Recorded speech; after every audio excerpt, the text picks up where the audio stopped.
เออในนั้น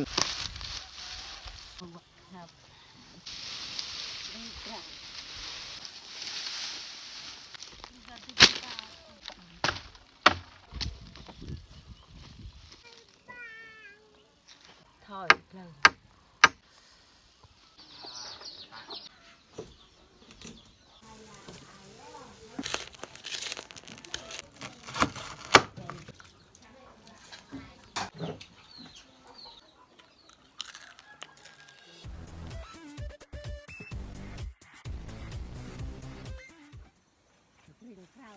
เอาเนาะสบายดี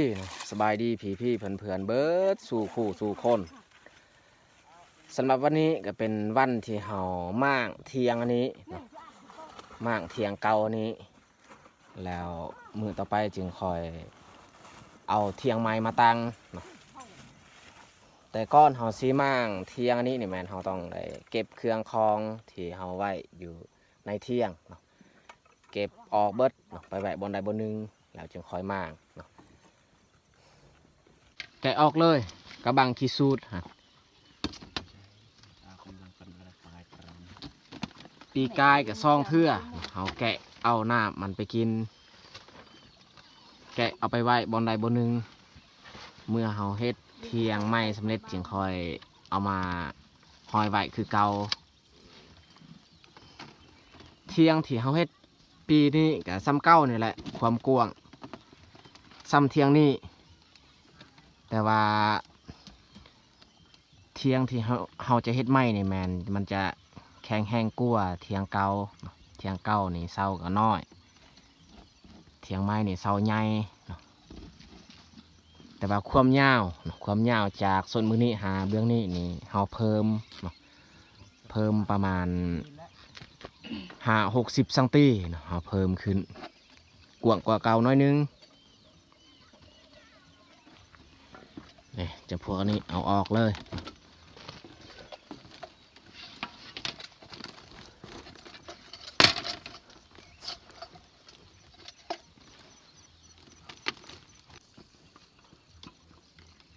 ทงยางที่เขาห้อยไว้อยู่เทิงครับ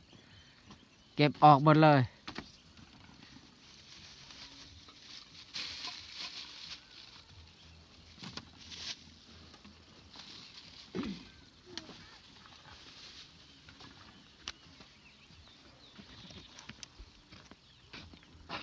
หญ้าคาตัวเก่าอันนี้เขาก็สามารถใช้ได้คือกัน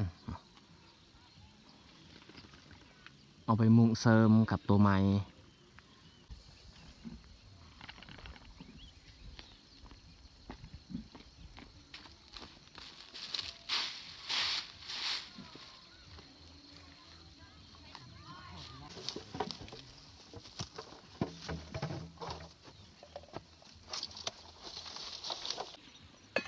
ตอนนี้เขาเอาเครื่องออกจากเทียงกับ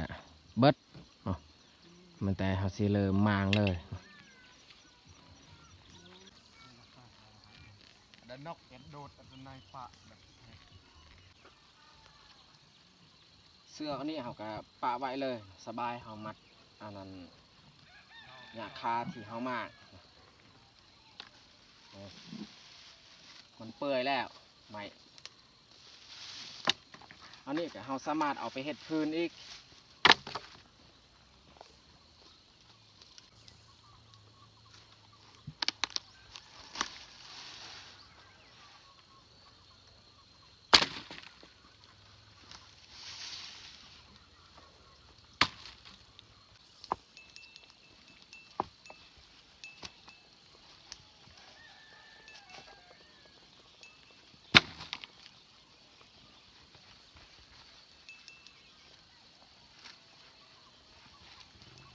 เที่ยงอันนี้กับมันสิล่มเอาไม้มาค้ำ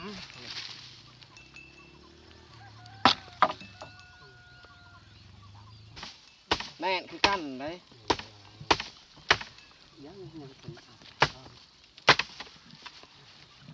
มางออกครั้งนี้ก่อน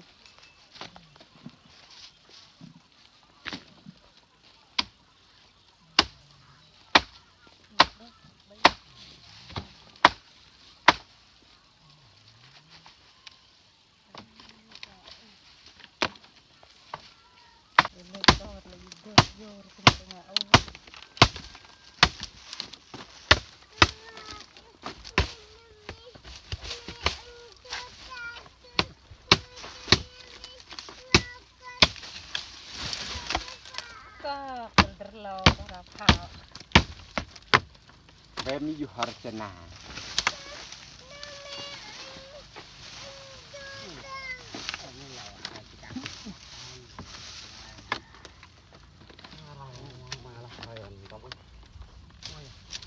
เหล่า ตะเปิงสุพรรณไล่ กลางลงมาอยู่ตะโหด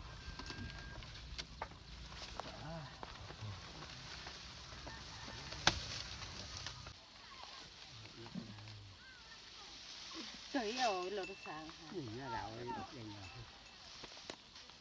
เอรงเฮด มัดไว้แน่นๆแล้วจึงโยนลง เต็มบ้าเลย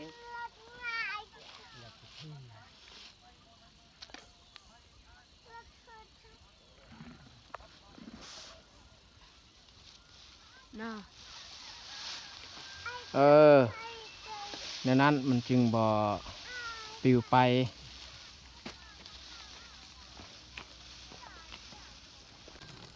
โอ้ขี้สูดนี่มันมาห้าอันนั้นกระบังห้างของมันกระบังนี่เฮาเอาไปไว้อยู่พุ่นสงสัยมันบ่ฮู้แหละนี่เต็มเลยมันมาอยู่นี่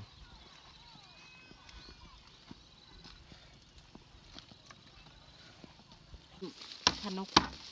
โอเคอ่านมาติ้งแห่ติดตึงมาไงมารังดูกว้างอ่านตัวเองจะอับชา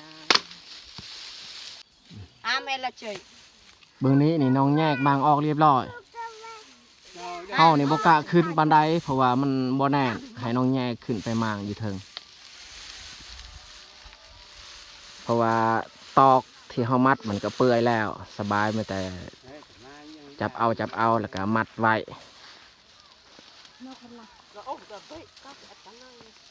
เอายังนี่เราวุ่นนักที่เวดูแลมเลี้ยงระดม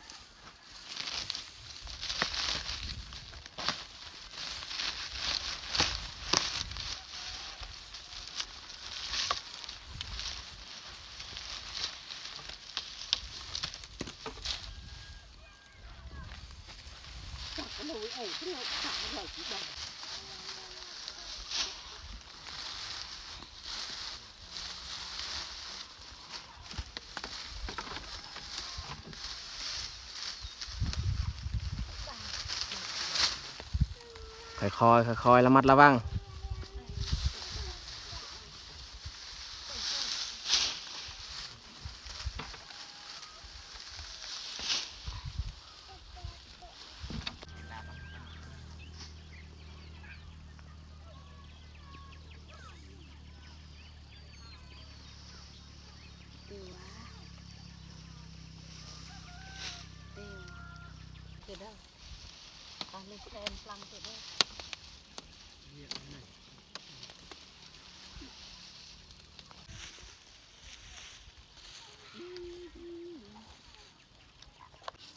ใบกันเปิงมาครับโอ้แล้วกันขาได้กระ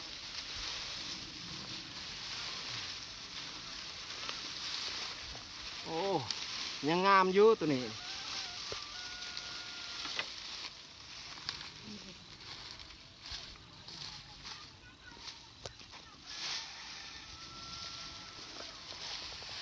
เอาเสือกมามั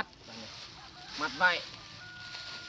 เขายังใส่ได้อยู่ตัวงามตัวขี้ไล่เขาก็ทิ่มไปเลยอ้าวต่ออีก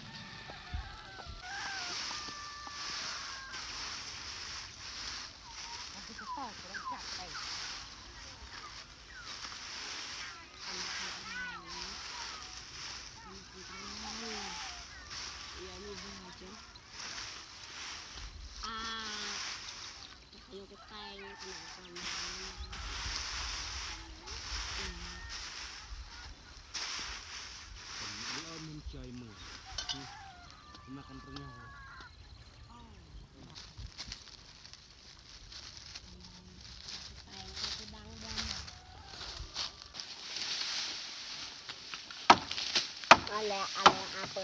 ปิดดอtengahเปิดดอ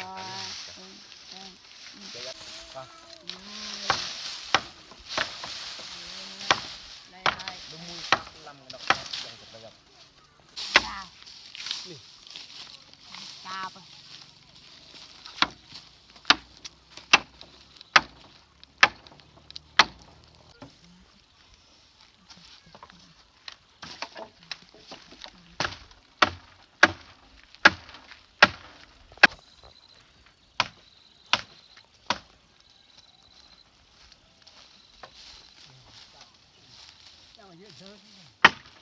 จอกหมดเลยเราดับเด็กลำนี่ยังเกาลา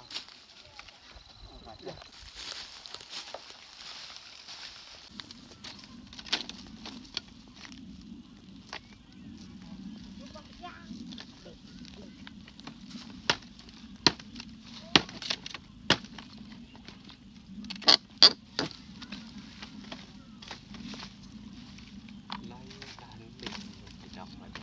ไล่โอ้ยโดดตัดโอเคเดี๋ยวอะไร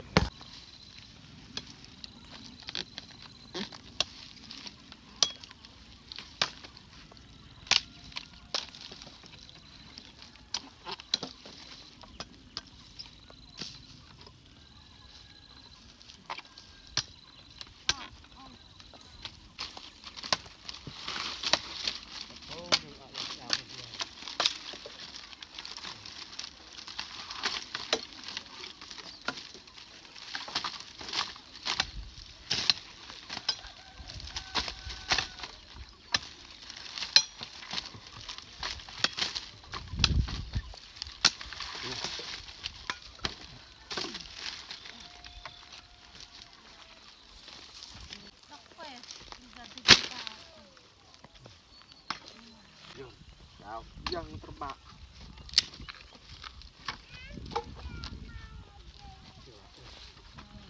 nhai chọc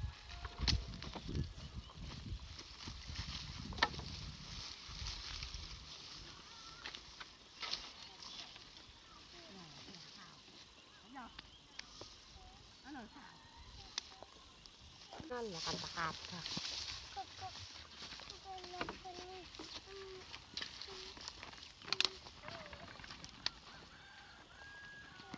อีในใจแล้วก็เวตากจับยากขึ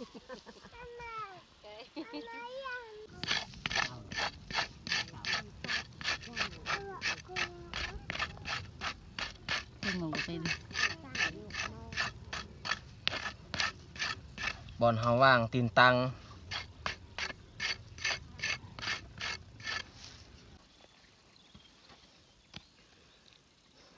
เอาตะปูใหญ่มาตอกเป็นหูแล้วเอาอันนั้นตีนเสาเนาะตีนเสาเขาก็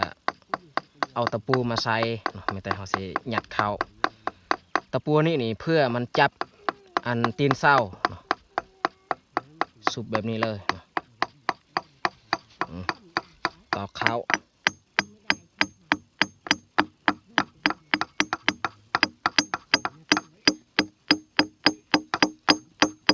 โอเคเรียบร้อยตอกไว้แบบนี้เลยเนาะ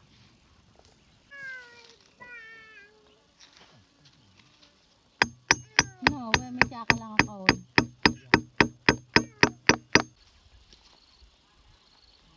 ตั้งเอาถูกใบจีนี่ดีแต่อุ้ยกี่ดู ตึงเต็มผ่านเพลิงถอยเพลิง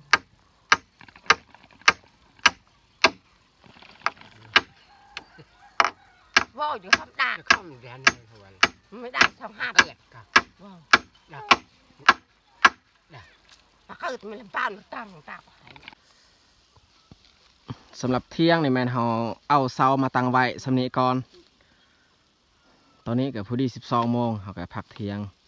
กินข้าวกินน้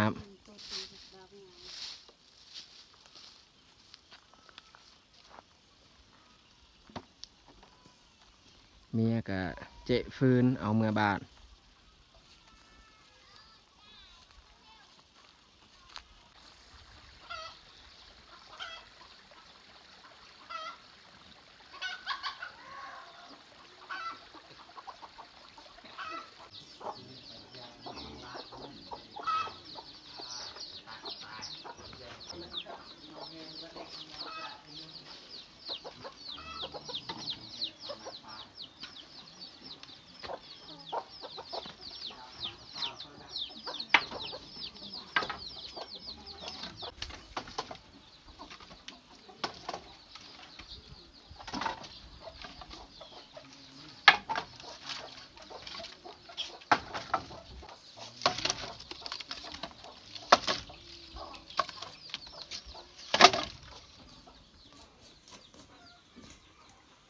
สำหรับอาหารเที่ยงวันนี้นี่แม่เป็นผู้เฮ็ด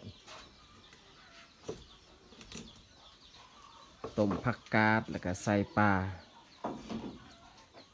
าที่น้องสายซื้อเอามาจากเมืองเพราะว่ามื้อวานนี้น้องสายลงเมืองเพิ่นซื้อปลาเวียดกาชิมปลาตัวหนึ่งเราแบ่งแม่ตัดครึ่งแบ่งเป็น2 คาบกินประหยัดนี่แหละน้องสายซื้อ2 โตผู้ดีโลนึง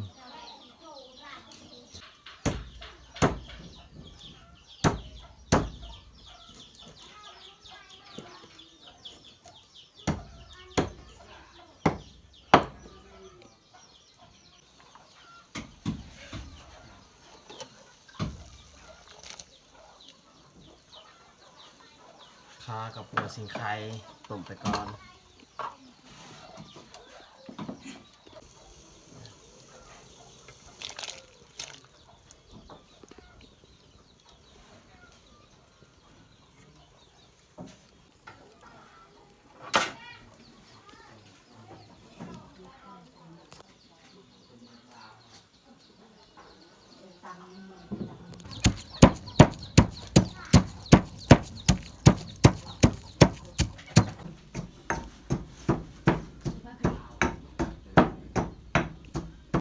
เนี่ย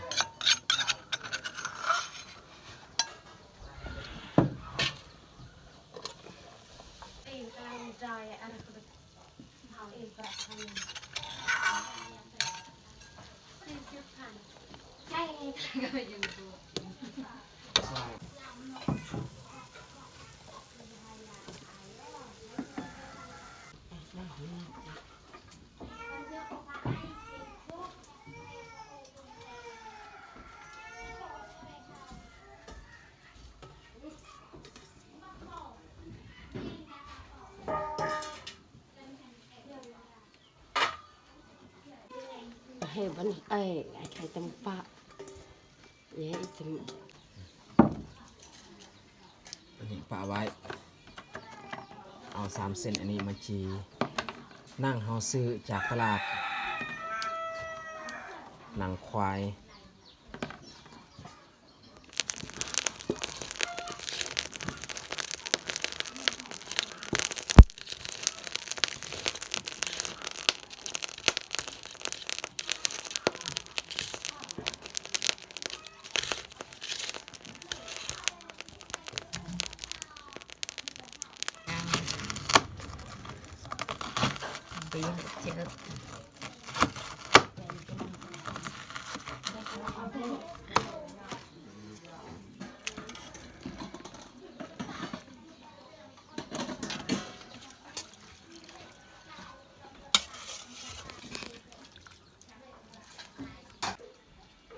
วันนี้พวกเขาก็ได้มานั่งรวมพา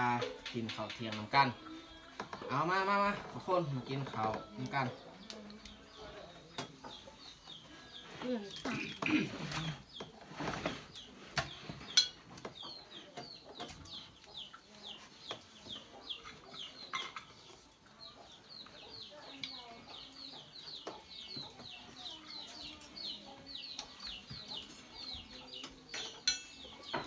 Biết được nhưng mà còn nó dân bạn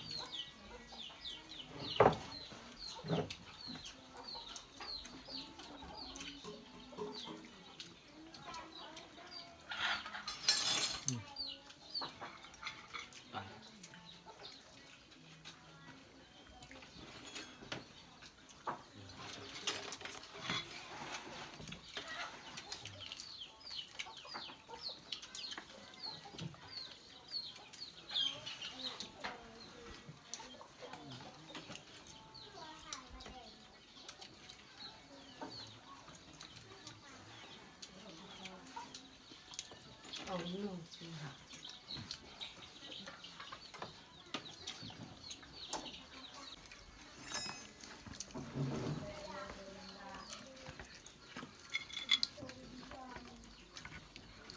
ตอนที่จ่าเรียบร้อย